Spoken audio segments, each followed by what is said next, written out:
ప్రభునందు ప్రియులారా, మీ అందరికీ ప్రభువైన యేసుక్రీస్తు నామమున శుభములు. నేడు ప్రపంచ పరిస్థితిని మనం చూస్తున్నప్పుడు అలుముకున్న యుద్ధ మేఘాలు మనకు ఆందోళన కలిగిస్తున్నాయి. వార్తాపత్రికలలోనూ సోషల్ మీడియాలోనూ చక్కర్లు కొడుతున్న వార్తలను చూస్తుంటే ప్రపంచము 3వ ప్రపంచ యుద్ధం వైపు అడుగులు వేస్తున్నట్టుగా మనకు అనిపిస్తుంది. ఈ యుద్ధ వాతావరణం మనకి ఆందోళన కలిగిస్తుంటే ఇప్పటికే మనం అనుభవిస్తున్న ఆర్థిక ఇబ్బందులు, అనారోగ్యము, నిరుద్యోగము మనలను ఇంకా కృంగదీస్తోంది. ఈ పరిస్థితుల్లో దేవుని బిడ్డలమైన మనం దేవునిలో విశ్రాంతి తీసుకోవాలి. మనము దేవుని యందు విశ్వాసం ఉంచినప్పుడు మన ప్రాణము నిశ్చింతగా ఉంటుంది. 91వ కీర్తన మొదటి చరణంలో దావీదు భక్తుడు ఇలా అన్నాడు: మహోన్నతుని చాటున నివసించువాడే సర్వశక్తుని నీడను విశ్రమించువాడు. చుట్టూ ఉన్న భయాలను చూచి మనలో ఉన్న భయాన్ని పెంచుకోనవసరం లేదు. ఈ భయానక పరిస్థితుల్లో దేవుని వాక్యాన్ని చదివి దేవునిలో మనము విశ్రాంతి తీసుకోవాలి. చదవబడిన లేఖన భాగంలో నివసించుట అనే ఆ పదమునకు హెబ్రీ భాషలో యాషబ్ అనే పదాన్ని ఉపయోగించారు, అనగా కూర్చొనుట.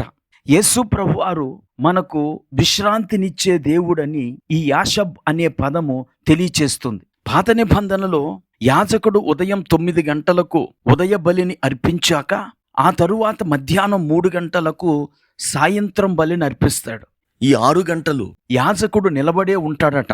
మన ప్రభు అయిన యేసు సిలువలో ఉదయం 9 గంటల నుండి మధ్యాహ్నం 3 గంటల వరకు వేలాడుతూ మనకు విశ్రాంతినిచ్చాడు. క్రీస్తు దగ్గరకు వచ్చిన వారు విశ్రాంతి పొందుతారు. ఉదాహరణకు యేసు బేతనీలోని మార్తా మరియల ఇంటికి వచ్చినప్పుడు మార్తా వివిధ పనులు కల్పించుకుంటే మరియా యేసు పాదాల దగ్గర కూర్చున్నది, అనగా ఆమె విశ్రాంతి పొందినది. తద్వారా ఆ తరువాత కాలములో వాళ్ళ ఇంటిలో లాజరు చనిపోయినప్పుడు మార్త కంగారు పడినట్లు మరియ కంగారు పడలేదు. ఎందుకంటే ఆమె క్రీస్తులో విశ్రాంతి తీసుకున్నది గనుక.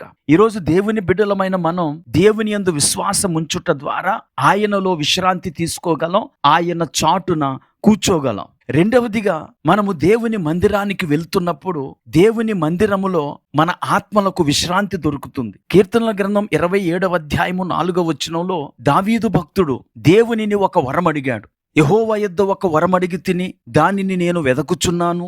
యెహోవా ప్రసన్నతను చూచుటకును ఆయన ఆలయములో ధ్యానించుటకును నా జీవిత కాలమంతయు నేను యెహోవా మందిరములో నివసింపగోరుచున్నాను అంటాడు దావీదు. సరంబి వేసిన మంచి ఇల్లుంది దావీదుకు, కానీ తెరలతో ఉన్న దేవుని మందిరములో జీవితాంతం నివసించాలని కోరుతున్నాడు. ఎందుకంటే దేవుని సన్నిధిలో విశ్రాంతి ఉన్నది. అలాగే దేవుని సన్నిధిలో ఆయన ప్రసన్నత చూచే భాగ్యము కలుగుతుంది. అలాగే ఆయన వాక్యమును వినే అవకాశము కలుగుతుంది. ఆయన ప్రసన్నత, ఆయన వాక్య ధ్యానము మన ఆత్మలకు విశ్రాంతి కలిగిస్తుంది గనుక దేవుని సన్నిధిలో నా జీవిత కాలమంతా నివసించగోరుతున్నాను అని దావీదు కోరుకుంటున్నాడు. ప్రియులారా, క్రీస్తును అంగీకరించిన మనము క్రీస్తుతో సింహాసనంపై కూర్చుండబెట్టబడ్డాము అని అపోస్తలుడైన పౌలు ఎఫెసీయులకు రాసిన పత్రిక 2వ అధ్యాయము 7వ వచనంలో తెలియచేస్తున్నాడు. క్రీస్తు యేసునందు మనలను ఆయనతో కూడా లేపి పరలోకమందు ఆయనతో కూడా కూర్చుండబెట్టెను.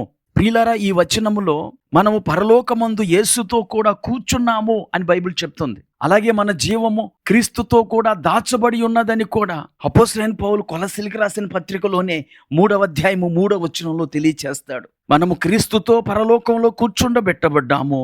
మన జీవము కూడా క్రీస్తుతో దేవుని యందు దాచబడి ఉన్నది గనుక నేటి పరిస్థితులను చూచి మనము భయపడకుండా క్రీస్తులో మనకు దొరికే విశ్రాంతిని పొందుకుంటూ నిశ్చింతగా ఉండాలి. ప్రార్థన చేసుకుందాం. కృపా కనికరము కలిగిన మా తండ్రి, నీకు వందనాలు. నేటి ప్రపంచాన్ని అలుముకున్న యుద్ధ వాతావరణాన్ని చూస్తున్నప్పుడు మాలో భయము, ఆందోళన కలుగుచున్నాయి. ఈ మాటలు వింటున్న మా వీక్షకులు ఎవరైనా సరే ప్రపంచ పరిస్థితులను బట్టి గాని లేక వారికి కలిగి ఉన్న రోగములను బట్టి గాని భయపడుతుంటే నీ వాక్యము విని నీలో విశ్రాంతి పొంది నిశ్చింతగా ఉండుటకు సహాయం చేయమని యేసుక్రీస్తు నామమున ప్రార్థించి వేడుకుంటున్నాము. ఆమేన్.